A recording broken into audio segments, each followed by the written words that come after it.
everybody. I'm very pleased to welcome you all to the Doheny Memorial Library for our very first Literary Luncheon of 2011. And we have people with us who have actually come from quite some distance, Mr. Tiberti and Mrs. Tiberti. And if you didn't have your arms crossed, I would have a chance of remembering your name. Jack? Yes. Thank you for joining us. Really appreciate it. Today's luncheon features one of USC's dynamic young professors, Assistant Professor Elizabeth Currid-Halkett of the USC School of Policy, Planning, and Development. I'd like to take just a moment to welcome the Friends of the USC Libraries board members who are joining us today. These literary luncheons are an initiative of the Friends Board, and I'm grateful for their dedicated support of our libraries and events like this. We also have another dean joining us. Your dean is coming, but he ain't here yet. Those deans, they're always late. He's got a meeting, he's got an interview. I made it. It's true. Since joining us in 2006, Elizabeth has distinguished herself by applying the methods of the social sciences to her studies of creative industries and individuals. Her first book, The Warhol Economy, How Fashion, Art, and Music Drive New York City, examines how creative individuals network together to power that city's economy. Her new book, about which she's going to be speaking today, is called Starstruck, The Business of Celebrity, and it's the result of her pioneering research into the economics and the geography of celebrity. Why is the public fascinated with some people, but not others? How does one join the ranks of the famous? You're going to tell us, aren't you? There'll be a couple of tips. And how do we explain celebrities who are long on star power, but pretty short on talent? And in her book, Elizabeth answers these questions and more, and we are privileged to have her here today to share some of her discoveries. So now I'd like to invite you to enjoy your lunch, enjoy conversation with your table companions, and to look forward to a great speaker from Elizabeth. Thank you. Today we're fortunate enough to welcome author, USC Assistant Professor, and leading scholar on the economics and sociology of creative individuals, Elizabeth Currid-Halkett, to the Doheny Library, to our Literary Luncheon series. I just want to say that when Catherine was talking about the fact that it is possible to have no talent yet celebrity, Mr. DeMille, I'm ready for my close-up. I actually have the distinction of living down the street from one of the Beverly Hills housewives, so I can confirm that they actually have no talent and considerable celebrity. The good news is that my kids actually pointed it out. Our literary events have a long and storied history. As president of the Friends Board of Directors, I'm proud of everything our group has accomplished. The community we've created, the events we hold, and all the ways in which we support the mission of the USC Libraries. Since many of you are attending your first literary luncheon, and perhaps also visiting our libraries for the first time, if so, I'd like to take this opportunity to tell you about the Friends of the Libraries and the literary luncheons. You know, Plato had his school, the French had their salons. If you were in the theater, you went to go to the Algonquin. Well, we have the literary luncheons. For close to 50 years, the USC Libraries have supported the acquisition and preservation of library resources, capital improvement projects, and various initiatives that were designed to further the scholarly pursuits of the USC community. Throughout the year, we present literary luncheons, the USC Library Scripter Award, which is the only award for both an author and a screenwriter, essential conversations, and a variety of other events that help the library shine as places for stimulating discussions, intellectual curiosity, and lifetime learning here at USC as the center of the academic institution. On Thursday, April 21st, we'll welcome the 7th annual USC Libraries Wonderland Award here in Doheny Library. And if you haven't seen what goes on in this award, it is well worth your time to come by and check it out. It is a multidisciplinary competition open to students at USC and other participating universities. For 7 years, the contest has produced imaginative scholarship and creative work related to Lewis Carroll, the English polymath best known for writing Alice's Adventures in Wonderland. On Tuesday, May 17th, we will host a literary luncheon with Andrew G. Jameson, a leading scholar of the Library of Alexandria. He will discuss the history of those collections and the storied library, as well as the revival of the Bibliotheca Alexandrina, I hope I didn't mess that up too badly, in modern Egypt. The Friends support the mission of the USC Libraries and Catherine's vision for them as an integral and inspiring partner in the scholarly and cultural life of the university and in the greater Los Angeles community. I encourage you to take a few moments to learn more about the Friends of the USC Libraries at our membership table in the hallway. I'm very pleased to be in such wonderful company. In particular, I want to thank all of the friends of the libraries who are joining us this afternoon, and I want to specifically note someone who I think is the most incredible dean, visionary, and leader for the libraries, and that's our dean, Catherine Quinlan.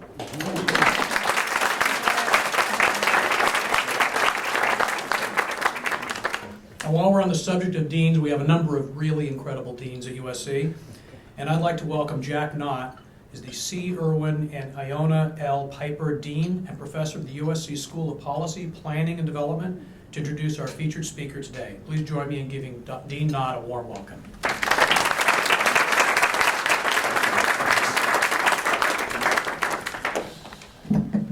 Thank you very much. Well, I'm very pleased to join all of you here this afternoon, and it's truly my pleasure on behalf of the School of Policy, Planning and Development to also welcome Dr. Elizabeth Currid-Halkett. Elizabeth once told me, I think it was a few months ago, that I indeed was a celebrity. It's just that the universe of my celebrityhood is very, very small. So there are celebrities and there are celebrities. I also very much appreciate the library's interest in having her give this presentation today. At the Literary Luncheon. This seems like, I've not been to the Literary Luncheon before, but it seems like a really marvelous event, and I'm really pleased to work with Catherine on various projects, and pleased to have her as a colleague as dean. Elizabeth's book, Starstruck, The Business of Celebrity, was only published about 4 months ago, I think. But already it has really received a lot of attention, not only in the United States, but around the world. It's been cited in the Wall Street Journal, the Washington Post, USA Today, ESPN, New York Magazine, the Daily Mail in the UK, one of the finer newspapers in the UK, Radio New Zealand, and the Huffington Post, among many, many others. She's also had the opportunity to write several op-ed pieces based on the content of Starstruck. And they've appeared in the Harvard Business Review, in the Wall Street Journal, New York Post, and the New York Daily News. So she's, in a very short time, got a lot of exposure for her ideas in the book. Even though the world seems really interested in this, I discovered that I, myself, when I read the book, am really out of it. I discovered I don't Twitter my thoughts on a regular basis. I'm not I'm not a member of Facebook. You know, the people she was talking about, I had no idea who they are. And the big impact to me was, I really don't know what's going on in the world. I'm not really part of this world. So it was an eye-opener for me. I learned a lot. It made me realize the kind of thing that when you see Paris Hilton, what that phenomenon is all about, which I didn't really understand before, and now I still don't understand it exactly, but I have some ideas about it now. In addition, Elizabeth is a very respected teacher and scholar in her field, and she works on the field of economic development, especially how artistic and cultural developments affect the economy, and the importance of social networks, nightlife, innovation, and urban economic development, which is a very, very important field, growing field, and I think she's one of the stars in that field. She's also somebody who exemplifies USC's and our school's commitment between fine scholarship and reaching the community of practice. And I just want to quote something that she wrote because in her annual review, because I think it exemplifies that. She says, SPPD, our school, desires to be relevant and important, not just within the walls of academia, but also in the public and social dialogue of the world, giving people, students, academics, and the public new ways of thinking and new ideas to think about. And I thought that's a great statement about USC. And indeed, in her new book, I think she just does that. She examines celebrity and fame from a multidisciplinary perspective. And she scrutinizes these compelling topics both from a qualitative but also a statistical point of view. She's also co-authored another well-known book called The Warhol Economy, How Fashion, Art, and Music Drive New York City, which was published in 2007. And so, ladies and gentlemen, please welcome Elizabeth Currid-Halkett.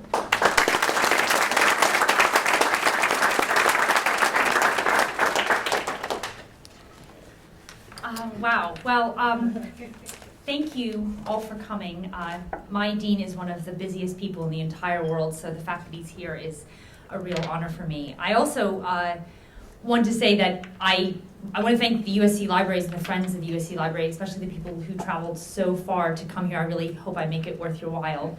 I was really shocked when I got the invite to speak because I'm well aware of the much more celebrated and esteemed authors who do speak at this lecture series, so I feel privileged to just be in the general ether with them, so thank you for that.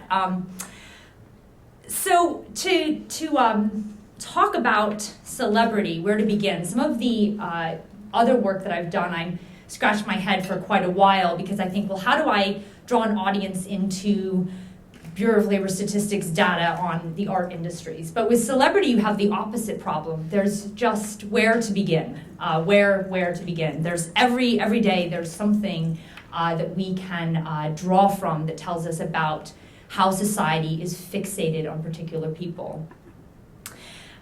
One thing that crossed my mind the other day was I was driving into work, and I'm a pop music junkie. My husband mainly thinks it's junk, so I have my private time with Britney Spears on my own on the way to work. And I was looking for her latest song on the radio, and I went to 97.1, and it's Chat Chat Chat, and 102.7, and they were all just talking about Charlie Sheen. Now, as someone who studies celebrity, I spend a lot of time thinking about Charlie Sheen anyway, and I was done thinking about Charlie Sheen, and I just wanted to listen to some music. And so I thought, well, there's some sort of higher power here. I should get onto NPR like a normal professor. And I did, and guess what they were talking about? Charlie Sheen. And there is this ubiquity to celebrity that I think for a very long time it was relegated to tabloid journalism, to gossip. We secretly paid attention to it. But just this past weekend, I was reading, I think I read 3 newspapers this weekend, and the New York Times alone had 3 different articles on Charlie Sheen. In fact, The Guardian has gone to really desperate measures to get us to pay attention to highbrow journalism along with Charlie Sheen. They had a quiz last week in The Guardian, which is the New York Times equivalent in the UK. And it was these sort of series of bizarre utterances, and you had to guess if Charlie Sheen said them or if Gaddafi said them. And I'm not kidding, it was not an easy quiz in any way.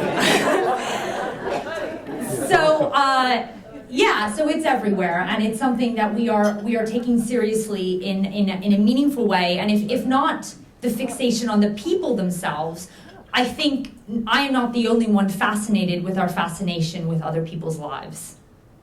In some ways, it's easy to understand why we care about celebrities, right? They are very digestible. You do not have to read. My husband does not read celebrity tabloids, and yet, if I mention a star, he will have been standing in line at the grocery store, and he can tell me exactly what's going on just by virtue of seeing a glossy tabloid with 3 words on the cover. In fact, our relationship with celebrity is the opposite of our relationship with other news. We just want the photos, and they tell us a story in about 3 seconds. And it is easier than understanding the machinations of the Senate. It's easier than understanding the uprisings in the Middle East. It's just a very easy thing for us to connect with one another. I've often called celebrity the global water cooler. But I want to get back to why I would study celebrity. I'm an assistant professor in a policy school, and so it doesn't immediately make sense as to where I got to a point where studying, actually having to remove Paris Hilton from my regression analysis because she was screwing up the results. Where do I get there? And I'll tell you, I've always been fascinated with cities. My PhD is in urban planning. I am particularly interested in the phenomena that occur in cities and why they do, why we have Silicon Valley and yet then we also have Detroit, why Hollywood remains sticky in Los Angeles despite the fear of runaway production. Something happens in cities that's pretty magical in industries. And initially, my work in cities was looking at the arts and cultural industries and looking at why they were there, because what confounded me for a long time was if I were a starving artist with no money, the last thing in the world I think I would do would be move to New York City and spend $2,000 on a shoebox and have 3 part-time jobs, so no time to do my work, and certainly no room to do my work in my tiny little closet that I lived in. It seemed completely economically irrational to do this. But in studying artists, which is what I did my graduate work in and my subsequent work here at USC, I talked to lots of them. I talked to artists, I talked to fashion designers, to musicians. I said, why New York? Why Los Angeles? Why London? Why not Kansas, where you can get a big place to work 1 part-time job, and actually do the work you need to? And it made me realize that we really don't understand how these industries work.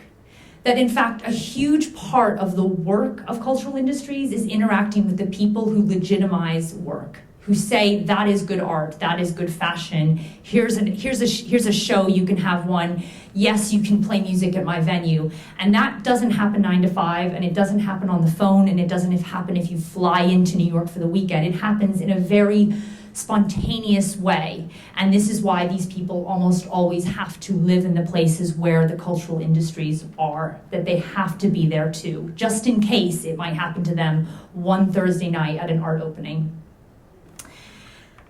The thing is that there's something else that happens in the cultural industries that makes them different from other industries. They are taste-driven, which means that they are not about something working better. It is not about a semiconductor or a microprocessor. It is literally a subjective choice of what we decide is good art. And that provides great fortune to the people who get picked, and it also leaves us an awful lot of starving artists. And I say artists generally, I mean also film actors, I mean screenwriters, people who work in these creative industries. And so what you have then is within the creative industries, you have a kind of a winner-take-all market, right? You have these elite cultural producers, and they are, I think in common parlance, we can call them stars. When you make it in the cultural industries, you become a celebrity. You become someone who is visually documented. And the other thing that happens is that we start to care about you for more than just your work. That in fact, becoming a successful film actor is not just about starring in good films, it is about who you are and where you have dinner, and it becomes this whole extension of you as a person, and that too has a price tag. Simultaneously, I realized when I was interested in these people, what I would call the stars. So how do you become a star in these industries if it's such a subjective, taste-driven thing? I noticed that we as a society were becoming increasingly interested in these people as individuals to aspire to be, as people we felt we identified with, even, and in a more tragic way, as people who we saw as train wrecks, to sort of say, well, thank God I'm not this person or that person. And so we, in the same way that we collectively consumed their products, we collectively consumed them as people. And this makes a lot of sense. We are social folks, and so part of how we consume things is the pleasure in talking about them with other people. So I read a book because I read about it in the New York Times. That means I'm reading something because someone who I respect has told me I ought to be reading this. But I also read it because my colleagues are reading it. That's certainly how I started reading the op-ed page of the New York Times. I thought, well, I'll just look really silly if I haven't read it. So they're going to be talking about it, and I need to be talking about it too.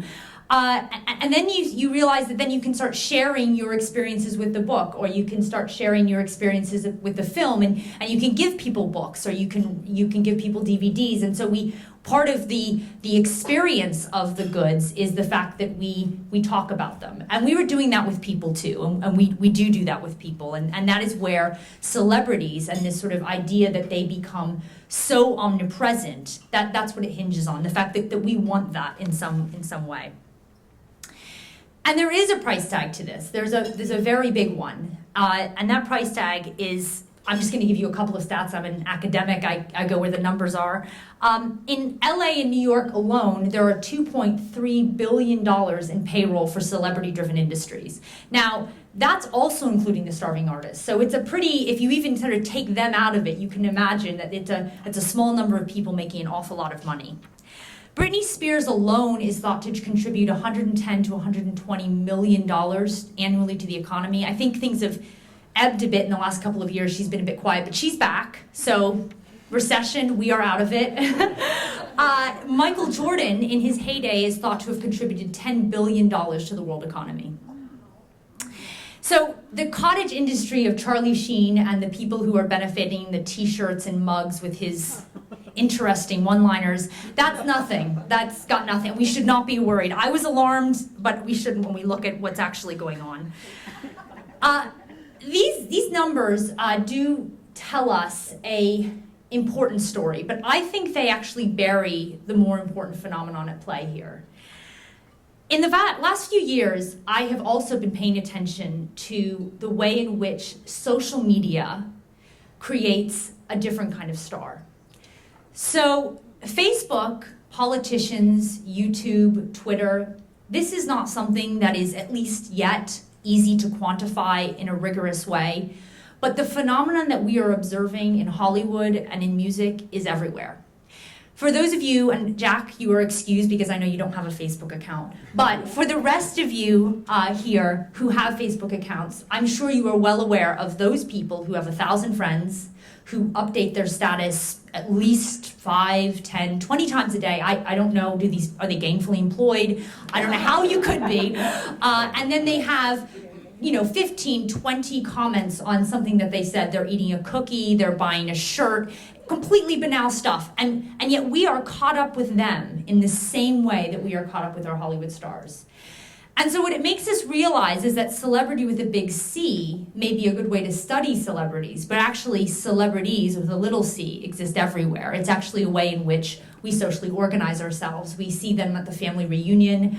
High school was a brutal, brutal example for us non-celebrities of those special people who we get caught up in. The problem, of course, is I can't study them. I can only observe them, at least for now. I have certainly tried very hard to get data from Facebook. They are not interested in giving it to me in any way. I even said I'd collaborate with them, and they're still not interested. So Hollywood is a good way, though, to study this. It is a very, very visible industry. The data is there, and what is the data? It's photographs. Why do we care about celebrities, or what is our relationship with them? Through watching them live their lives. And that data is available in a very, very rich way. In fact, it's quite iterative because the more someone becomes a star, the greater frequency their photograph is taken. So in fact, you collect more photos of the people that are more important to that industry. And so that's what I did. And what I really wanted to understand, which gets me back to my original question at the end of my first book, The Warhol Economy, is what makes them so special? Are they that much better than everyone else? Or are they doing things that are different that make them the stars of their industry? So what I did, and so this part of the talk, I actually want to go through how I did this. I took a data set. I took Getty Images. So Getty Images is the largest, most comprehensive data set of photographs in the world. You can go to TMZ, you can go to Perez Hilton. These are these online photographic gossip sites, but it's much more chaotic. So Getty is a business. They're very serious and they're very consistent, which makes my life a lot easier. This is a photo of Kate Winslet. She's at an event. And this is what the editorial online database of Getty looks like. So these are lots and lots of photos of people in the entertainment industry. Getty actually gives you a caption with every single photo. It tells you who's in the photo, what event they're at, where's the photo located, and the date. So it was great. This is what we came up with. My colleague Gilad Ravid, who's at Ben Gurion University in Israel. In short, an awful lot of numbers and an awful lot of work. We had initially 71,000 people in our data set, 1 million connections, 13,000 events, almost 200 places. We had our work cut out for us. We reduced the noise by basically looking at only those people who were photographed at least 4 times, because by some sort of sheer luck, I may end up at an event and get my photo taken, but I am not meaningful in this world. So we tried to remove as many of us non-celebrity interlopers as possible. Then what we did is we looked at where the photos were taken. We ran social network analysis and we tracked 2 things. First, the map of where they're taken, and what we found was that 80% of all photos, entertainment photos taken by Getty photographers, are taken in 3 places in the world: New York, Los Angeles, and London. The next thing we did is we tracked the people in the photos to see if there was some sort of movement of these stars and where they showed up around the world. And this is basically what it looks like. New York and LA, very, very connected. The next most connected set of cities, London and Los Angeles, and then London and New York. I found that kind of surprising, but of course it's the film connection between London and Los Angeles that really drives that. You then get these kinds of, I call them kind of temporary niche specializations, hubs that happen a couple of times. So you've got Sundance once a year, you have Fashion Week in Paris and Cannes.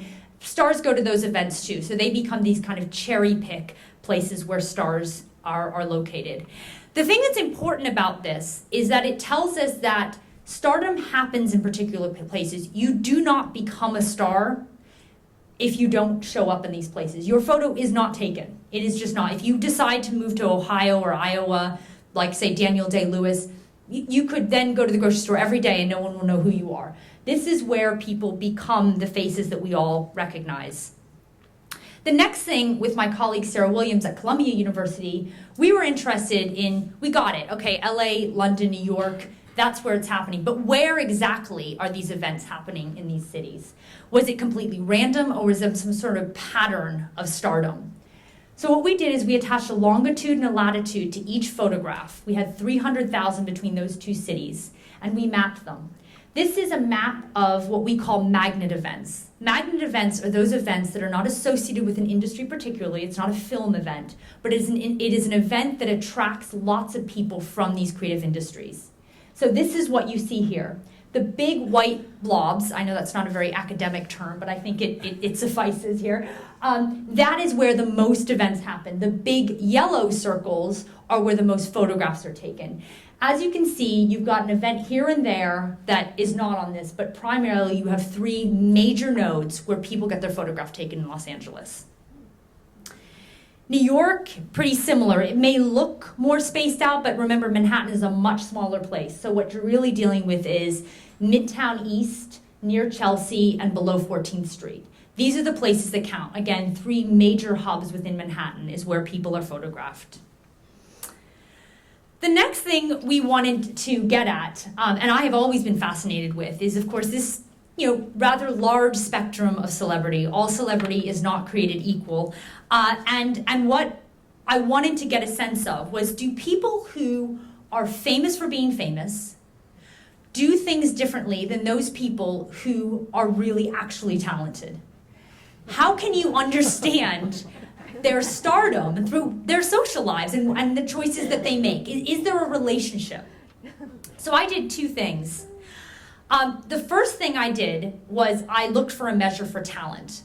The measure for talent was Forbes star currency. So Forbes magazine is great. They actually do research, they do surveys, they tell you the number of people they've interviewed. It's fantastic. And they have star currency, which they interviewed over 150 Hollywood executives, and they asked them 3 questions. Who drums up box office receipts? Who can bring in other talent?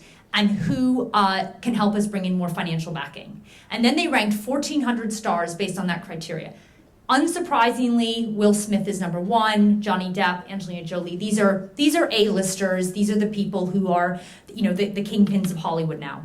Famous for being famous stars are those stars who simply exist because we want them to. They are always in the news. And we just looked at a year's worth of Google media and news, and we ranked stars based on how much attention that they get in the news. We then looked at if the stars that we now looked at were those who showed up in all 3. They showed up in our photographs, They showed up in Google News mentions, and they showed up on Forbes' list of being talented. Now, I use talent in a very generous way. I mean, Paris Hilton is also in Forbes Star Currency, but we're dealing with 1,400 people, okay? So there is this, there is a wide spectrum of talent, but we needed people who could show up in everything. We came up with 864 people. So remember, I started with 71,000 individuals in those photos. We're now just looking at this very, very elite core of people in Hollywood. What did we find out? The strongest predictor of talent is actually not being in Los Angeles. Now, this may seem counterintuitive, but remember, LA is not a unique place for a star to go. It means everyone goes to Los Angeles for their day job. Okay, so that's just a part of it. If you're in Hollywood, you have to come here. What makes you unique? Going to places outside of Los Angeles. So you go to London, New York, Japan. The other key thing, particularly with talent stars, is that they never, the association is that they don't spend time in a place more than once. So you don't go to consistent events. I think the message here is look busy and exotic. Okay, that's what talented stars do. Media stars, very different. Statistically, they should be in Los Angeles. Is this surprising? Not at all. That's where all the photographers are. If you're not starring in an ad campaign, or you're not in a big movie, you really need to get your photograph taken as your day job. And if you want to do that, you need to be in Los Angeles. New York City is also a good place to do. And again, London and Japan seem to be just great all around for stars. Interestingly, there's one city that did not positively associate with stardom in any way. Las Vegas. I was shocked by this result. I looked it over a couple of times. I wasn't quite sure what was going on here. It is not associated, and I think I know why. Because Las Vegas is actually about, it's saying what happens in Vegas stays in Vegas. It's not a place that stars go to be recorded. It actually is a place, they may go there all the time, but it's not about that. It's not the same thing as I go to the Oscars to be showing up in this dress, looking like this, and showing up in this magazine. They actually go there maybe for a getaway. And so it is actually a transitory city for stars, even if they go all the time. They use it in a very different way. That's what I believe is going on with that result. Okay, the next thing that we did is we looked at how individuals interacted with one another. So we actually took those photographs. We understand that there's a geography of celebrity. We understand that there's a social behavior associated with the places you go and its relationship to the kind of star you are. Does the A-list, and this is that special core of 20 people, do they behave differently than everyone else in this larger celebrity network? The answer is yes. What you see here, the dense part, that is the A-list. Everyone else is either the B-list or the C-list. We cut the actors up into three different sections. Basically, if you're in the B-list or the C-list, you might as well just be in the larger celebrity network as a whole. That's not a bad thing. People in the celebrity network as a whole are connected to each other by 3.26 degrees of separation. The rest of us in the world, 6 degrees. That's actually statistically true. I know it's a sort of casual thing that people just say casually, but it is true that we are connected by 6 degrees. They're connected by 3.26, but the A-list really only spends time with itself. And so this is what you see here, is this density here. And so it's quite depressing, actually. There's a quantum leap into the A-list. You marry an A-lister, you win an Oscar, something like that. But it doesn't just happen by toiling away, is the unfortunate thing. Now, okay, let's look at one of the most, I would say, prestigious networks in the world would be Anna Wintour's social network. So we actually looked at particular people's networks, who they were connected to and what was going on.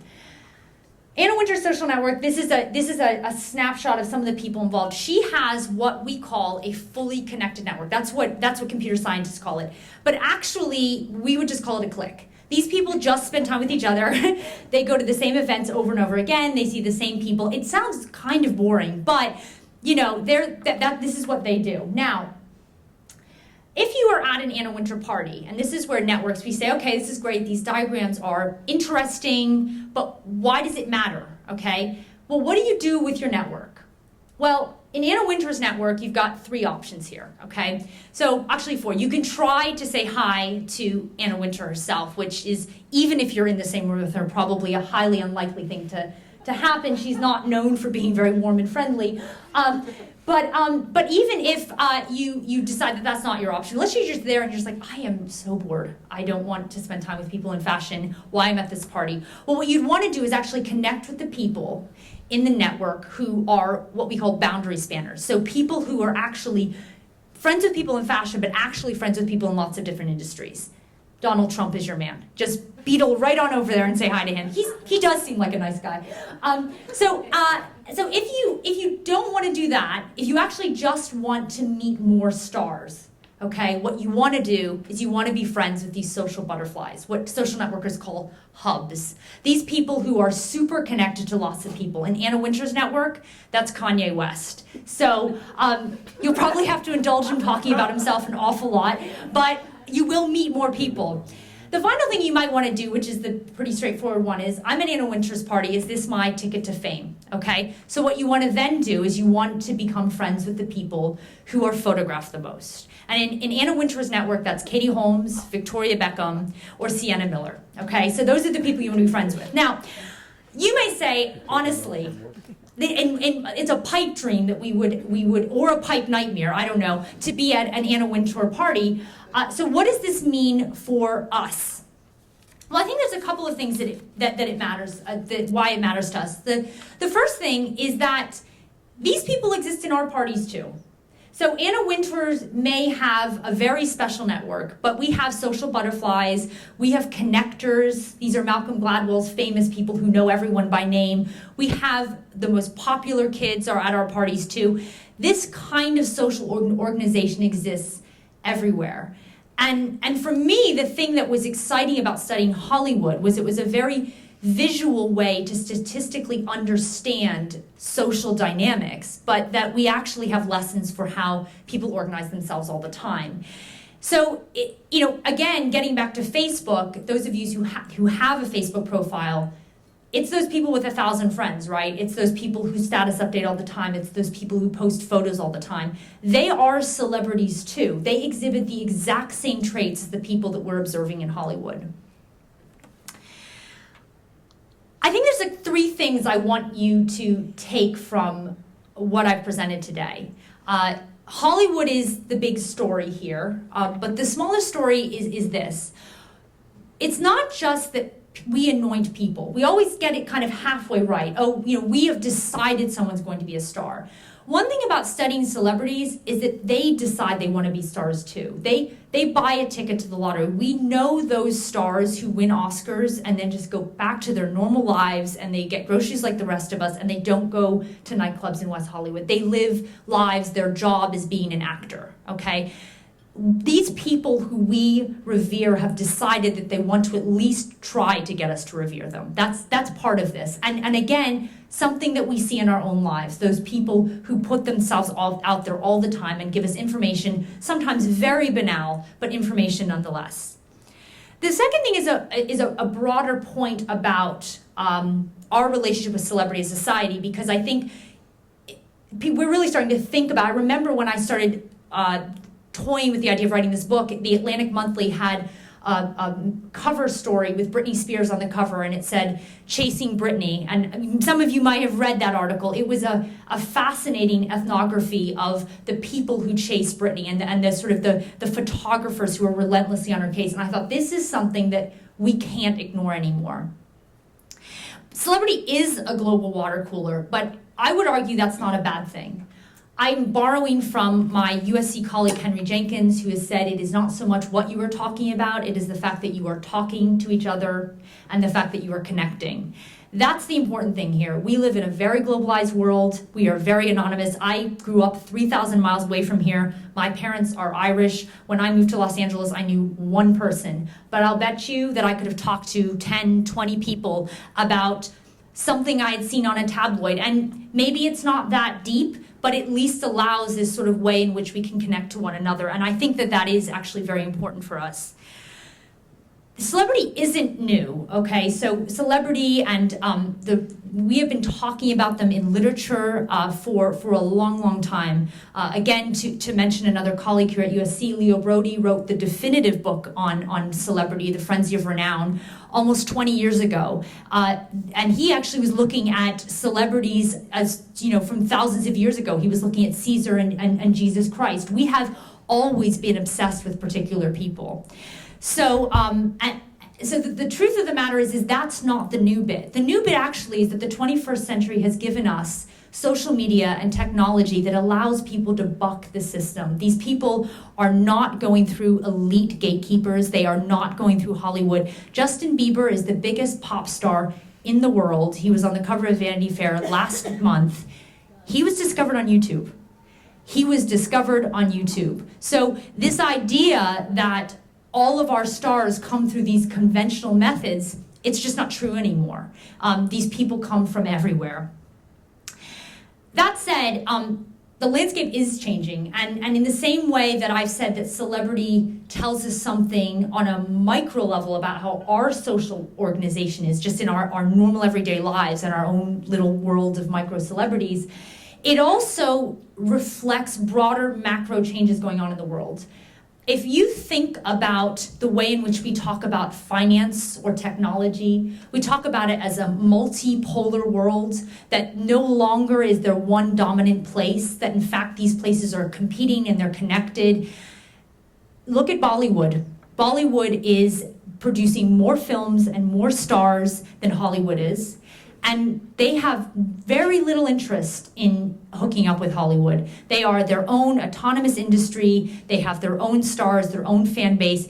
They don't need us. And so there is this way in which these sort of larger global economic changes are very much reflected in celebrity. And so celebrity tells us something about us, but the world tells us something about how celebrity is really changing. So thank you very much. I hope you enjoyed.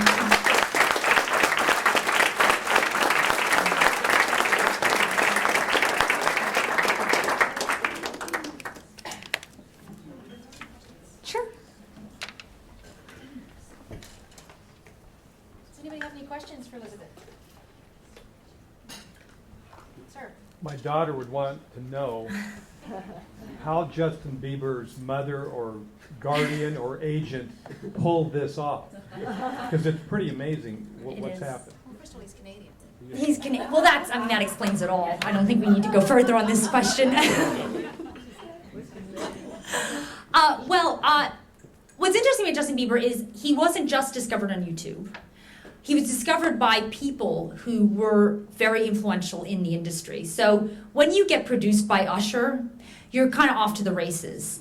There is a chaos, of course, to the emergence of any celebrity. He had this sort of random series of things happen to him, but then he actually did record with pretty serious people. I think his track "Baby" is that recorded with Ludacris, I'm pretty sure. So he has been lucky to be picked by people who can then take his career further. I think that helped him an awful lot. Yeah. How do you explain the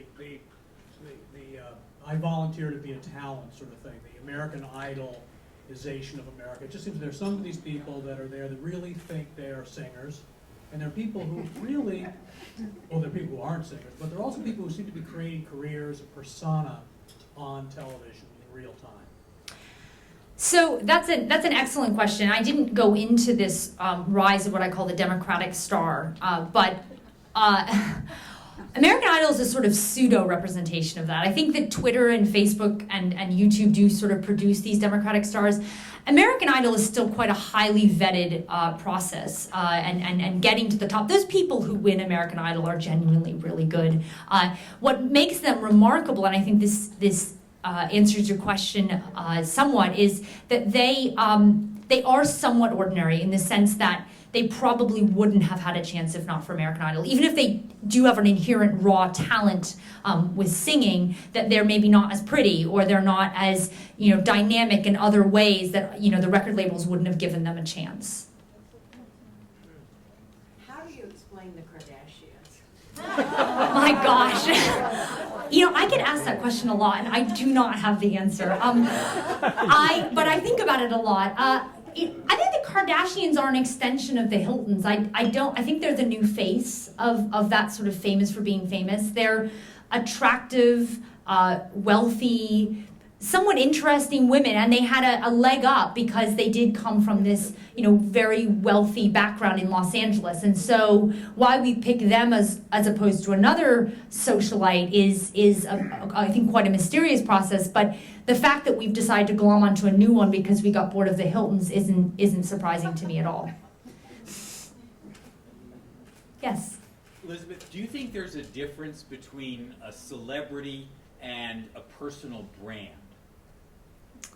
Yes, I do, but I do think there is, because I do think there are people who are famous who have not cashed in. They don't have a price tag associated with their celebrity.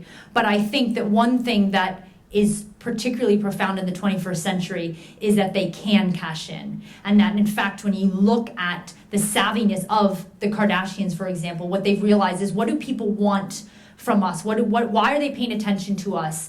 How can I turn that into a commodity that people actually will pay for? And they build empires. I mean, Paris Hilton built an empire out of being famous for being famous. So,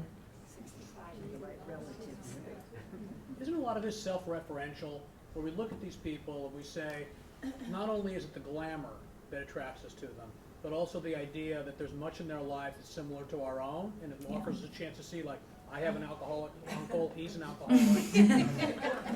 totally. No, I think you're absolutely spot on, and I think it happens in two ways. The first way is this, what you brought up earlier, is this sort of American Idol and the social media that brings us people who are like us in some way, so that our celebrities are not icons of perfection anymore. They're people who, gosh, I mean, she got a record contract by being on American Idol. Maybe I could do. I kind of sound okay in the shower. And so there's that sort of relationship we have with them. And then the other thing I think you're getting at is this obsession with their banality. Janice Min, who was the editor-in-chief of Us Weekly, was the one who really got this first. She was looking at all the photos that would come in, and she said, I'm so drawn to the photos of them like picking up their dry cleaning. That's so much more interesting to me than them looking gorgeous in like a sequin gown. And so there is this banality, and I think that banality is what actually ties the fact that we are obsessed with a picture of Angelina Jolie feeding her kids Cheetos, and we're obsessed with Snooki doing similar things herself, and then our friends on Facebook are talking about eating Cheetos. It's the same thing all around, so. Yeah? Well, did you approach the study of the downfall of some of these celebrities? I'm thinking like Tiger Woods or people who, and whatever happens with Charlie Sheen, whether eventually people are going to turn on him or it's going to go another direction. Did you, even though they're having their photographs or they're trying to achieve this status as celebrity? I think there's different ways in which people fall down. So the thing that was a problem for Tiger Woods is that how he fell down was inauthentic to what we thought he was. We thought he was a family man. We thought he was this like clean-cut guy. And the fact that he had this kind of wild private life was totally incongruent with our perception of him. And I think that was a real problem. Charlie Sheen, I mean, this is an ongoing situation, unfortunately. But if you look at Charlie Sheen, besides some of his grossly inappropriate comments about his producer and his, I think, historical mistreatment of his ex-wives, his sort of kind of Lothario kind of bad boy antics are very much aligned with his character on TV. And so that, that's a very different kind of relationship. And then you have the sort of Britney Spears who are crumbling under stardom, and those actually, they're tragic characters. So I think actually watching the downfall, we have very different reactions. The one thing, though, I will say is I think that no matter what, the bridge too far in Hollywood is being racist. And I thank God, but I really think that we let our stars get up to an awful lot of stuff. But once they start being racist, we don't have much time for them, which is very heartening, I think. What's your take on celebrities whose response to their celebrity is to arrow it outward, like George Clooney and Sean Penn, and to take the status that they have, well earned, I think in both cases, and to spend that status to invest it into social things. I mean, to me, it has a positive and a downside. The positive, and you can see it from my point of view with Sean Penn alone. Going to Haiti is a wonderful thing, but then when I see him walking around with the guy in Venezuela, it's kind of like, I don't really want to, So, what did you take on that? Well, celebrity capital, as you point out, I mean, some celebrities are really astute about it, and they do. I mean, I think Angelina Jolie is another example of this. I mean, she writes, or she has someone write op-eds for her in the Washington Post. She makes us pay attention to issues because we're paying attention to her, so we pay attention to what she wants, and the same with George Clooney. I interviewed Clooney's publicist for my book, and one thing that he said that was very thoughtful was that they have to be careful. So they obviously, celebrities are humans, so they have certain causes that they feel really strongly about and charities, but they have to be careful because you can't dilute it. You want to make sure, and Clooney does this incredibly well, you have your causes, you fight for them, but you're careful to not, dilute it in a way that it becomes meaningless. Yeah, well, he has really just one cause. Yeah. Yeah, Dark Horse. Yeah.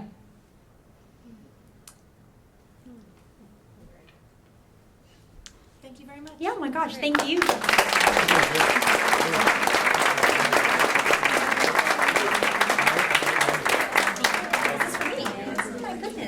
One of the things I get to do is not just thank our speaker, but also give her a gift and a little bit of branding. So now Elizabeth's going to walk around with a USC Libraries bag. So thank you very much. That was really interesting. Thank you. And in the spirit of full disclosure, even though my fellow dean is gone, I have to tell you that I'm not on Facebook either. No, it's okay. It's really okay.